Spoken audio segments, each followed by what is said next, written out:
This is Paul Schneiderman today in the 32nd edition of Sports and Stuff on Rainier Avenue Radio. I have two very special guests today. We're going to focus heavily on local arena and stadium issues. There was a big development this week after about 15 years of discussion. On September 24th of 2018, an 8-0 Seattle City Council vote, the City Council approved a Key Arena remodel plan. First guest today is Brian Robinson. Brian's a Seattle businessman, the co-founder of Save Our Sonics, and the founder of Arena Solution. Brian's real estate company is Market Street Ig. Brian has been involved in working on arena issues in Seattle since about 2006. I will reveal that I'm a former legal counsel of Save Our Sonics. I work with Brian at Arena Solution, and Brian is also a former client. Just get that out. But I'll still going to ask you very tough questions today, Brian. You got to believe it. My second guest today is Seattle political consultant Dean Nielsen. Dean's another old friend. Dean has worked on local, national, international strategic and political issues. Dean's company is CN4 Partners. Dean has a lot of insights on all the inside baseball of Seattle and Washington state politics, and these two gentlemen have some overlapping knowledge on the arena stadium issues. I'm very privileged to have production engineer Daniel Bellis today. I also want to mention some other Rainier Avenue Radio sports shows. We have sports director Rick Dupree has a great show, One-on-One with Dupe. Granville Emerson and Ronald Laurent, also known as Pepe, are co-hosts of Lidline Sports. Mazvita Mavari has a good show, Seattle Sports Weekly, and Mark Bryant has a fitness-based show, Fitness Corner. Hopefully I didn't miss anybody. All good shows, a lot of good stuff going on here at Rainier Avenue Radio. So we're going to not get everything with you guys. We're going to have a good little kitchen table conversation, arena and stadium issues, maybe get into a few other things. But Brian and Dean, thanks for coming on Sports and Stuff on Rainier Avenue Radio. Thanks for having us, Paul. Absolutely. Well, we're not going to talk too much about national politics, but I got Dean Nielsen on. I mean, a well-known political consultant. And Brian, I want you to pioneer too. Just a couple quick political questions. I mean, I had Slay Gordon on last year. Of course, I had Slay about some questions beyond sports. But, Dean, real quickly, Kavanaugh nomination. What do you think? You think he's going to get through? I think, if the vote was today, I think it would get through. I think that the longer this goes on, the more unfavorable it is for him. What do you think, Brian? You think Kavanaugh's going to get through? Boy, I don't know. I think we're kind of seeing frat boy lifestyle on trial here, and I think that momentum seems to be building against his early drinking days, and it might cost him Supreme Court nomination. But I really don't have a crystal ball on that one. 51 Republicans, and Pence has a tie-breaking vote. It's a 50-50 vote. Real quickly, guys, what do you think? Democrats get control of the House and Senate? Fire away, Dean and Brian. House for sure. Senate is a tougher road to hoe. The Democrats are in very precarious positions with seats up in places like West Virginia, the Dakota seat, the Montana seat, Missouri, etc. So, you have to hold all you got, and then you have to pick up. And the pickup opportunity is the best one is Nevada, and then after that, it dwindles. I mean, you're talking about winning seats in places like Arizona, Texas, states that went for Donald Trump. So, Senate's a hard map. Dean's an inside baseball politics for sure. Brian, any quick thoughts on Democrats getting the House and Senate back? I think that it's hard to read polling nowadays. It's hard to know where things are going to go. But there is a long precedent now of the House that's in the party that's in power seeing pushback in the midterms, and we're likely to see that with at least one of the two houses shifting. Well, fun to hear guys' perspectives. All right, we're going to move a little more into the whole Key Arena issue. Maybe hit on Safeco a little bit, CenturyLink Fields. But, okay, Key Arena history. Back in 1962, the Seattle Coliseum was built for the World's Fair. And back in about 1994, Key Arena was remodeled based on an earned income funding system of the building. I think it was over $74 million. Was chipped in by the city, I believe. The Supersonics chipped in about $21 million. A lot of people feel, Brian and Dean, that Key Arena remodel back in the 90s was not a sufficient remodel, and it was short-sighted, and it's a reason why it's taken so long to get this arena issue in Seattle straightened out. Dean, you go first, then Brian. Was that just a short-sighted remodel back in the 90s of Key Arena? Yeah, I mean, I think ultimately if the city council had chosen to take the Ackerleys up on their offer on the Royal Brougham site, we would be in a very different position today. The city, like now had Albatross on their hands with Key Arena, wasn't even known as Key Arena then, but and they really wanted to keep it at that location. Basically, because if the problem is the same as the problem you have now. If you build another stadium, what are you going to do with the Seattle Center site? Brian, you need to add more on the original remodel plan? Was it that one? Yeah, the dollars really demonstrated it. You're testing my memory a little bit here, but if I recall, there were 4 arenas built within a couple-year period of that key arena remodel, and they went from $155 million to $225 million, again, just going off memory, Dallas being one that stands out. And it was real simple that we, at a time when arenas were running 150 to 250 million, we spent 70 million. And we kind of got what we paid for. And square footage-wise, it was never really sufficient. And I think clearly the outcomes speak volumes. It was an insufficient building. Well, those observations are common sentiments that people have in this community. This is Paul Schneiderman, host of Sports and Stuff on Rainier Avenue Radio with Save Our Sonics co-founder Brian Robinson and local and national political consultant Dean Nielsen, all about arena issues today. All right, so back in about 2003, got a little history. We're going to go on to contemporary stuff, a little history. Back in 2003, the then Sonics owner, Howard Schultz, started complaining about Key Arena. And Howard went to the Washington State Legislature, and I believe the 2005 and 2006 sessions, requesting some form of public funding for Key Arena remodel. He didn't go anywhere. Dean, you've shared with me off the air that you felt that Howard Schultz's legislative effort was not very good. Give us your perspective on that. I want Brian to add some stuff. My exact quote was political malpractice, which Mr. Schneiderman later appropriated in the famous movie. Okay. Now you're leaning on me hard. Yeah. Okay. But I feel like I'm getting a trademark infringement. Anyways, but the point is that that effort. It wasn't really an effort, did he, at the Sonics games, which I went to, did he, put legislators' phone numbers up and have a call-a-thon at halftime? Did he engage the season ticket holders to contact their legislators? No, there was none of that effort being done.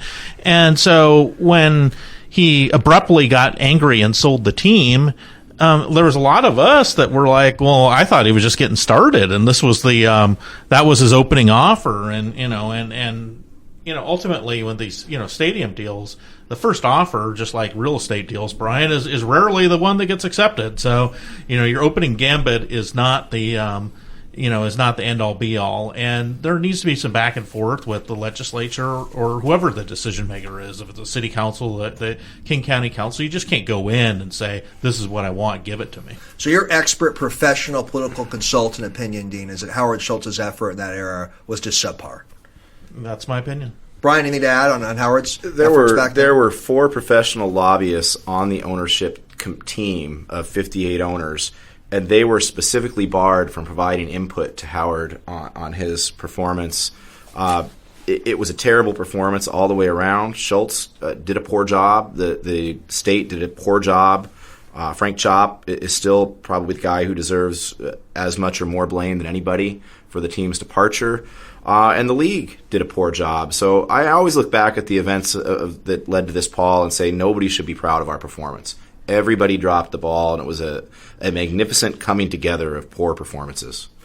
Paul Schneiderman, host of Sports and Stuff on Rainier Avenue Radio with local political consultant Dean Nielsen and Brian Robinson, co-founder of Save Our Sonics, a local businessman. 2 fun guys. You guys never bore me, and that's becoming further apparent today as 2 guests on my show. So real quickly, guys, I'm not going to get into the whole history, but back in 2008, of course, the city of Seattle, led by Mayor Nichols, accepted a buyout deal to let the Sonics go and release them from the Key Arena lease, which was set through 2010. Real quickly, we could go on for hours on this, but Dean, did the city make the right decision in 2008 letting the Sonics go? Brian, give a quick yes or no answer to that question. No. Okay, what do you think, Brian? Again, outcomes, no, they didn't. No, okay. Just look at how much work and expense it has taken to try to bring the team back. And it's just crazy even to consider a very small and simple example. The city had to put in $25 to $50 million to try to make a deal work at that time.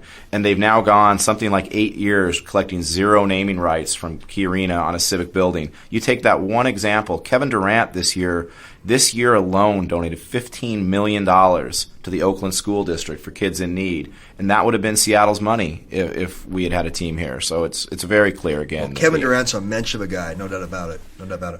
I want to talk about Chris Hansen a little bit. And Chris emerged in 2011 as a prospective owner of an NBA team. And Chris's effort has been to build an arena in the SoDo community. Steve Ballmer left the group back in about 2013 after the Sacramento Kings deal fell through. And I want to ask you guys a couple things about this. First of all, do you go first, then Brian? Is the Chris Hansen SoDo plan on life support, or is it just dead now? I mean, I think he has, his window of opportunity is rapidly closing if it hasn't already slammed shut. What do you think, Brian? It reminds me of a quote that Clay Bennett's chief of staff, Brent Gooden, told me when they pulled their offer off the table. And it's funny that I find myself in that same position. And he said, the door has closed and it's up to you to figure out how to open it again. And I think that's where they are. I think this iteration is dead. But these are smart business people who want it really badly and own a piece of land, and it's up to them to find a way to open it again. I'm not sure how. If I knew how, I would advise them. This is a question for Brian, but I definitely want Dean to add in a little contribution to this question. Brian, you got to know Chris Hansen pretty well, and you were supportive of, I don't want to put words in your mouth, let me know if I'm mischaracterizing anything. You were supportive of the SoDo plan, but then when the Key Arena plan emerged further, and when Chris Hansen's street vacation did not go through the city council in 2016, you basically became pretty supportive of the OVG's Key Arena plan. Tell us about that. Was part of it because the OVG people impressed you so much, or was part of it also because you weren't sure Hansen get the deal through? I think all of the above. You were a part of Arena Solution, Paul, when we had for years Bellevue and Seattle competing for arena plans and undercutting each other. And we made a decision as an organization, Arena Solution, that we were going to focus on the end goal of getting an arena built, right, and disregard the individuals. And so it was a matter of viability to me when I saw what both people were planning and what both people were achieving in their outcome. It became really clear to me that this project is so big and it's so hard, and people always underestimate the sheer difficulty of it. And if great intentions were going to get it done, then I'd have built the arena. It takes more than great intentions. It takes a staff, it takes a plan, it takes a team, it takes support of the NBA. And I never stopped supporting Chris. I think he's a wonderful human being who really has all the right intentions. But at the end of the day, I thought that I owed it to the constituency I represented to pursue the best opportunity to bring the Sonics back.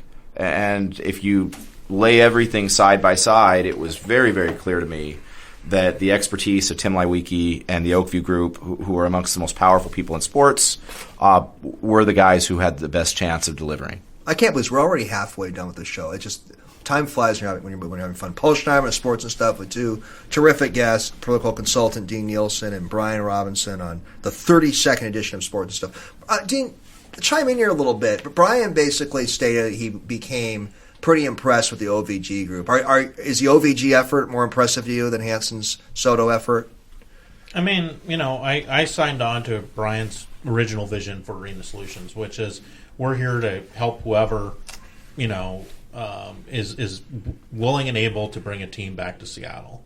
And if there was a Bellevue proposal that had gotten legs, I would have supported that too. But we're 6 mayors have come and gone since the Sonics left town, and and we still don't have a team yet. And Oakview Group has the legs, they have the juice, and they're getting it done, and I'm supportive of them. If Hansen was moving down the same track, I'd be supportive of that as well.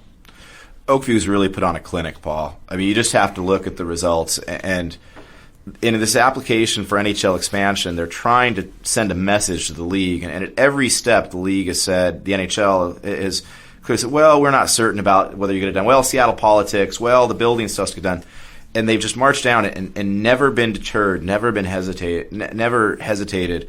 And I think that that's the message the NBA needs to see. The NBA, they need to erase doubt about the outcomes. And it's been just remarkable to watch. I tell you, these guys, they get a lot done. They're exceptionally competent. So, hey, well, it's just a great segue to my next question about the competence of the OVG group in getting legislation done. Yesterday, as I mentioned in the introduction, a $700 million privately funded plan led by OVG and the Lewickis was passed by an 8-0 vote by the Seattle City Council. It looks like we're on the path now to getting a key remodel and having the National Hockey League here. However, you'd think that Seattle sports fans would be universally excited that an and remodel plan got through yesterday. But there's a lot of mixed feelings. A lot of NBA fans feel pretty strongly that Chris Hansen's Soto plan wasn't fairly considered. There's also a feeling among many basketball fans that Key Arena, the NBA may not be crazy about a remodeled Key Arena. I asked this similar question to some other guest guys. Would you guys feel that yesterday was kind of a mixed bag, the 8-0 vote? Very positive news for NHL fans, but more of a mixed bag for NBA fans? You go first, Brian, then Dean. Look, if you want to base the success of anything based on the reaction on Twitter, then nothing's a success. That 50% of the people are going to hate anything you do. That cracked me up. It was a huge win, an absolute huge win, 8-0, unanimous.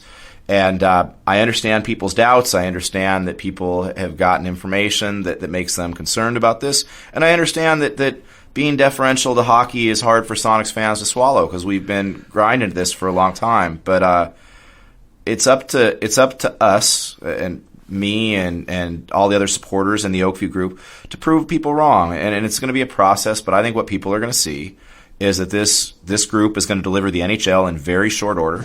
They are going to be aggressive and assertive in pursuing the NBA. And when they see that, and when they see it come to life behind David Bonderman, who's an NBA Board of Governors member who owns a part of the Celtics and tried to buy the Warriors, people will be happy with the end outcome. I have a lot of confidence in that. What do you think, Dean? Great news for NHL fans, maybe more of a mixed bag for basketball fans? Brian just gave an interesting answer. Anything more to add? I mean, I think that anybody that thinks it's a mixed bag is very short-sighted. Okay. It was a great deal. You feel pretty great good. deal for the city. If you're just tuning in, Paul Schneiderman of Sports and Stuff with the great Daniel Bellis as my engineer, with Dean Nielsen and Brian Robinson as my two guests, two old friends that have a lot of insights and knowledge on the local political scene and arena stadium issues. So yesterday, I got to ask you guys about this. I know I definitely got a reaction on Twitter and Facebook, but it's news. It's legitimate news. One of the city council members, Deborah Juarez, made comments yesterday. I'm paraphrasing. She saluted the Seattle Storm, and she also said that Seattle NBA fans need to get over the Sox departure in 2008. There was some laughing in the background. Did two questions for you guys. Did Councilmember Juarez just throw a stinker at a positive arena development yesterday?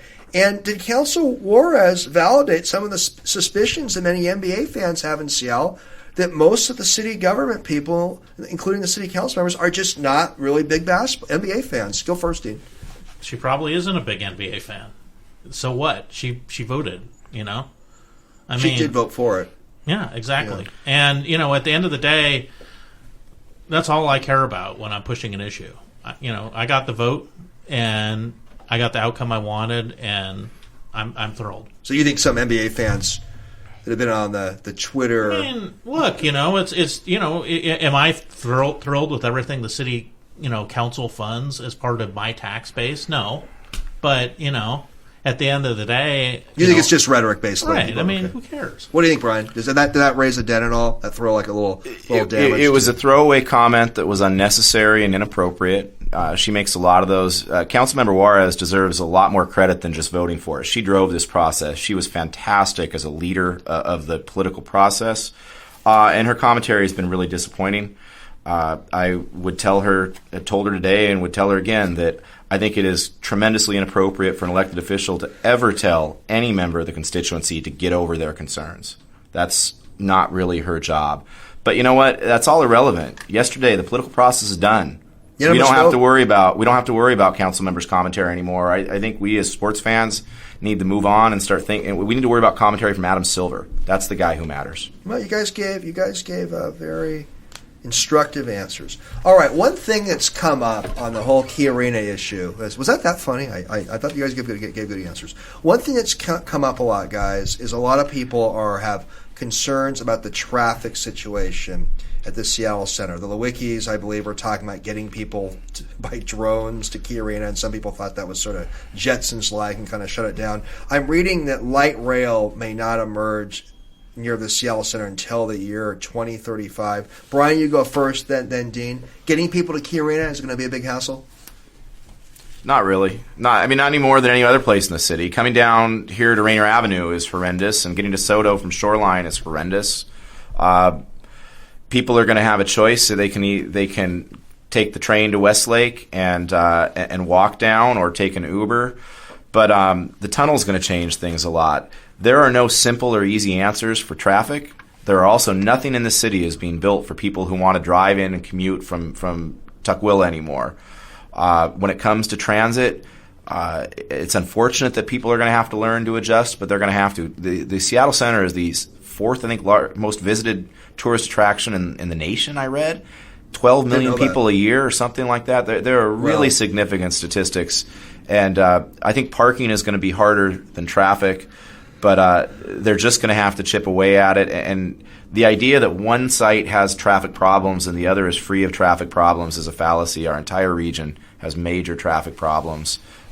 Soto does have more light rail and hard rail and bus access and so forth. The Soto station's also 9/10 of a mile from the idea. What do you think, Dean? The idea that Sonics fans are leading the charge against the Key Arena site because of these traffic considerations, I find just absurd.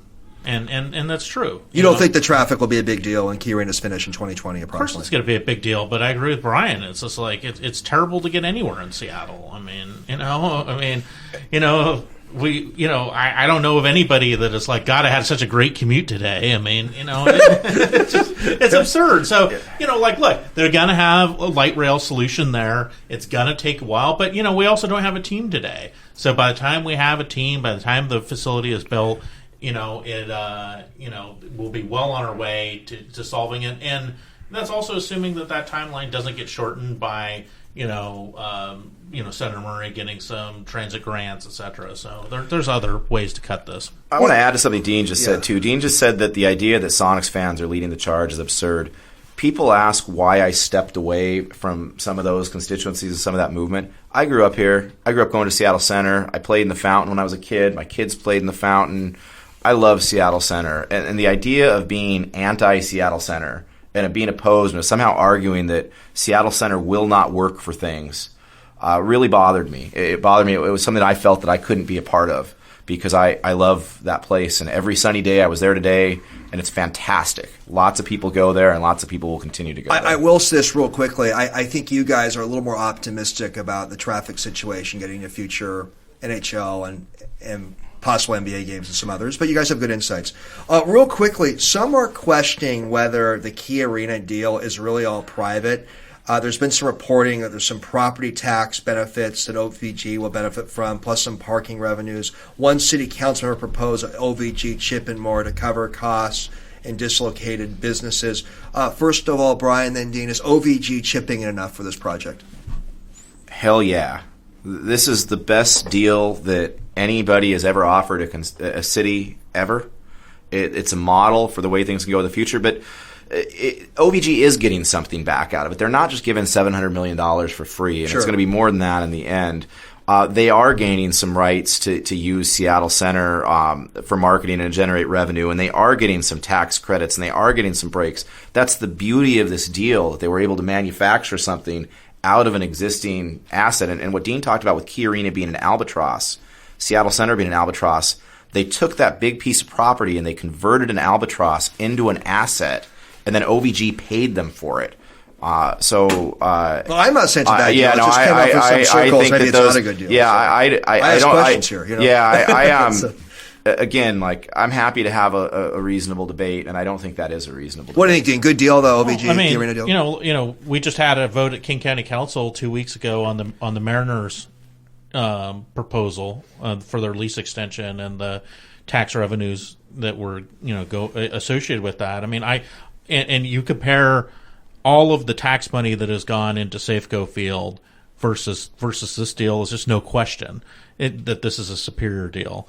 And look, if you look at the history of stadium debates, nationally, but even in Seattle, I mean, we're in the Rainier Valley right now.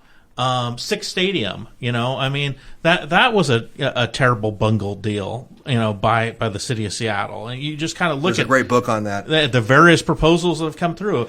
City governments and county governments and state governments are not the best vehicle for getting, deals on stadiums, mainly because, I learned something in business a long time ago. It's stay in your lane, right? Stay with what you're good at. And this is something totally out of their purview that comes along once every 10, 20, 30 years, and they're just not very good at it. Paul Schneiderman of Sports and Stuff on Rainier Avenue Radio with Brian Robinson, Dean Nielsen. I think we have less than 2 minutes. I'm going to try to get two more questions in. First of all, the 5-4 vote passed by the King County Council. Real quickly, Brian and Dean, was that a good deal, the $135 million deal on Safeco Field?